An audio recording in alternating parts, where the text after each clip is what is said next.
welcome to Statisticspedia. Now today we will do the Newton divided difference method. That means how to apply the Newton divided difference formula in the questions.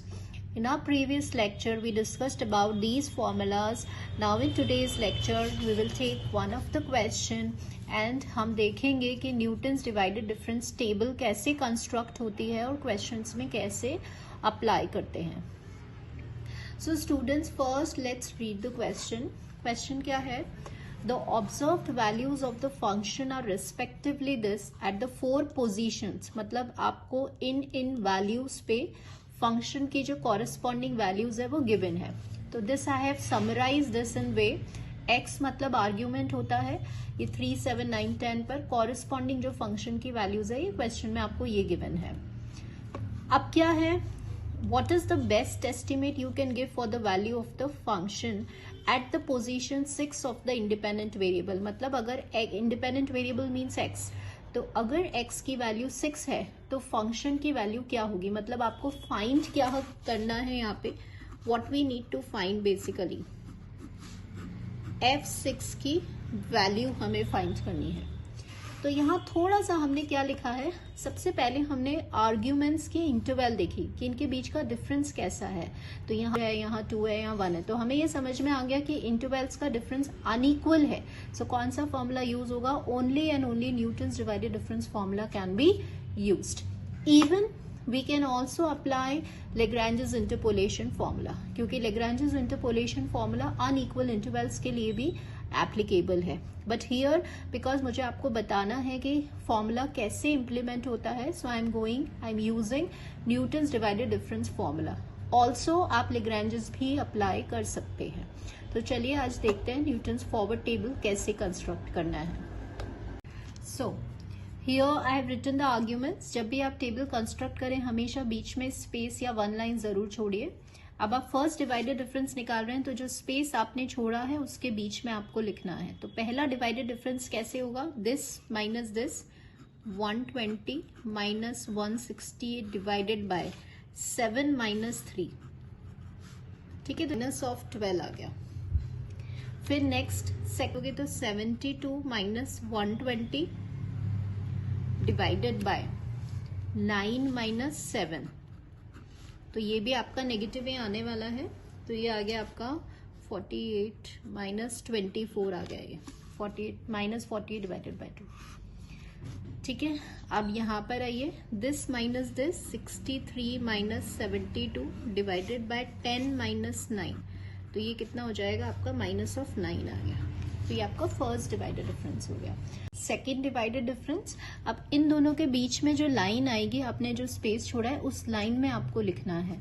तो this minus this जब आप करेंगे तो minus 24 minus of this, तो minus minus positive हो जाएगा. अब जो इसके आर्ग्यूमेंट्स हैं वो देखिए, यहाँ पर देखिए. अगर आपने फॉर्मूला अच्छे से समझ लिया तो आपको याद है x0, x1, x2 में आपका सेकंड में क्या आता था? x2 माइनस x0 आता था. यस, ये है आपका x0, ये है आपका x1, ये है आपका x2. Let me write it over here. Right, these are the values. तो अगर हम इस फॉर्मूले को देख रहे हैं तो फॉर्मूला आपका क्या था? x2 माइनस x0 था. So once we apply this, so what we got basically 9 minus 3 आ रहा है आपका. को ऐसे रखना है कि जब आपने फर्स्ट डिवाइडेड डिफरेंस निकाला था तो आपने next term minus previous term कर रहे थे, आपने कोई टर्म छोड़ी नहीं थी. जब आप सेकंड डिवाइडेड डिफरेंस निकाल रहे हैं तो अब आपको एक टर्म छोड़नी है. तो मतलब 9 माइनस 3 जा रहा है ये. तो ये आपके पास, ठीक है. अब जैसे ये है तो ये आ गया माइनस 9 प्लस 24 डिवाइडेड बाय. अब आपने 9 किया था तो 9 के बाद नेक्स्ट टर्म क्या है? 10. अब आपको एक टर्म छोड़नी है तो 10 माइनस 7 आ गया ये. तो जब आपका 5. अब थर्ड डिवाइडेड डिफरेंस निकालेंगे तो दिस माइनस दिस, तो 5 प्लस 2 आ गया. अब आपने सेकेंड डिवाइडेड डिफरेंस के बीच में कितना गैप छोड़ा था? एक टर्म छोड़ी थी. तो थर्ड डिवाइडेड डिफरेंस में कितनी टर्म्स छोड़ेंगे? ऑब्वियसली 2 टर्म्स छोड़ेंगे. तो जब 2 टर्म्स छोड़ेंगे तो क्या आया? 10 माइनस 3. तो this comes out to be 1। तो बेसिकली फर्स्ट, सेकेंड और थर्ड डिवाइडेड डिफरेंस। तो अब आप इसको टेबल में भी याद कर लीजिए कि कैसे करना है। तो डिवाइडेड डिफरेंस में पहले तो हम normal next term minus same term, next term minus previous term, then this term minus this term, ऐसे कर रहे थे। और सेकेंड डिवाइडेड डिफरेंस में हम क्या कर रहे थे, एक एक टर्म छोड़ते जा रहे थे। जैसे 9 माइनस 3 किया, फिर 10 माइनस 7 किया। और थर्ड डिवाइडेड डिफरेंस में क्या किया हमने, 2 टर्म छोड़ दिया। सपोज अगर आपको फोर्थ डिवाइडेड डिफरेंस निकालना तो हम 3 टर्म्स छोड़ेंगे। तो ऐसे आप इसको इजीली याद भी कर सकते हैं और आपकी कोई मिस्टेक भी नहीं होगी।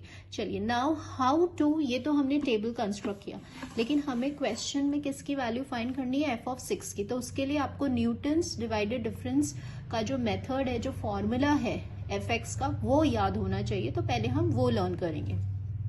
So now students, Newton's divided difference formula जो है हमारा, वो ये होता है। नाउ इसको याद कैसे रखना है, वेरी सिंपल। देखिए हमारे आर्ग्यूमेंट्स ऐसे हैं, x0, x1, x2, x3 and so on. तो सबसे पहले आपको क्या करना है, f(x0), ठीक है। यहाँ पे जो फंक्शन आपने डिवाइडेड डिफरेंस, ये f(x0), यहाँ से हमें स्टार्ट करना है। प्लस x माइनस x0, पहली वैल्यू का difference, just a minute, x minus x0, then first divided difference, मतलब एक वैल्यू से डिफरेंस ले रहे हैं, x माइनस x0 ले रहे हैं, पहला डिवाइडेड डिफरेंस। फिर x minus x0, x minus x1, तो दूसरा डिवाइडेड डिफरेंस, डेल स्क्वायर हो गया। फिर x minus x0, x minus x1, x minus x2, देखिए थर्ड डिवाइडेड डिफरेंस हो गया, ठीक है। तो वेरी सिंपल।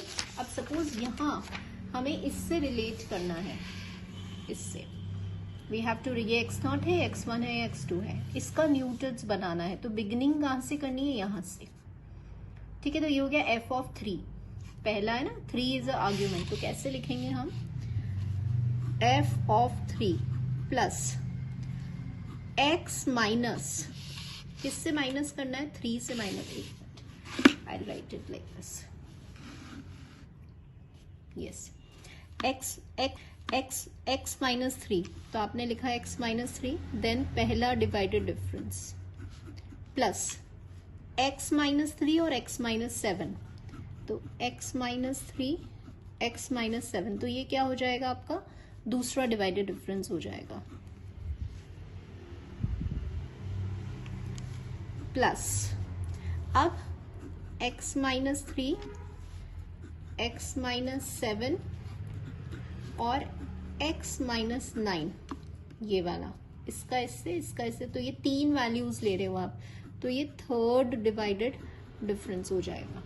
तो ये हमें कहाँ तक जाना है, जितने आपके पास टेबल में वैल्यूज हैं, आपके पास टेबल में वैल्यूज सिर्फ यहीं तक हैं, राइट। तो हम सिर्फ डेल क्यूब तक ही लिखेंगे। सपोज आपके पास डेल 4 भी होता तो आप 4 वैल्यूज का डिफरेंस लेते, x minus 3, x minus 7, x minus 9, x minus 10 और फोर्थ डिवाइडेड डिफरेंस, ठीक। सिंपली वैल्यू सब्सटीट्यूट करनी है, ठीक है। तो 2 तरीके हैं।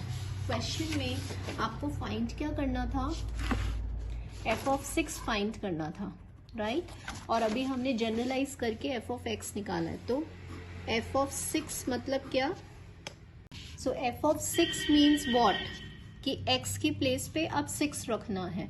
तो हम साइमल्टेनियसली एक साथ वैल्यूज रखते हैं तो आपका कैलकुलेशन फास्ट हो जाएगा। तो f(3) क्या था, 168, तो आपने 168 रख दिया। x की प्लेस पे आपने 6 रखा, तो ये 3 हो गया।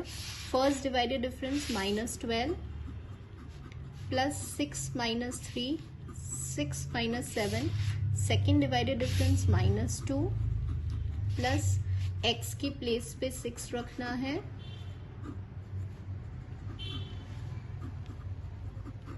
And third divided difference which is 1, ठीक है। सो ये हम, so on simplifying this students we got this answer as 147। अब सपोज अगर यही क्वेश्चन, अगर सपोज यहाँ तो क्या है, देखिए स्टूडेंट्स, f(6) की वैल्यू आपको फाइंड करनी है।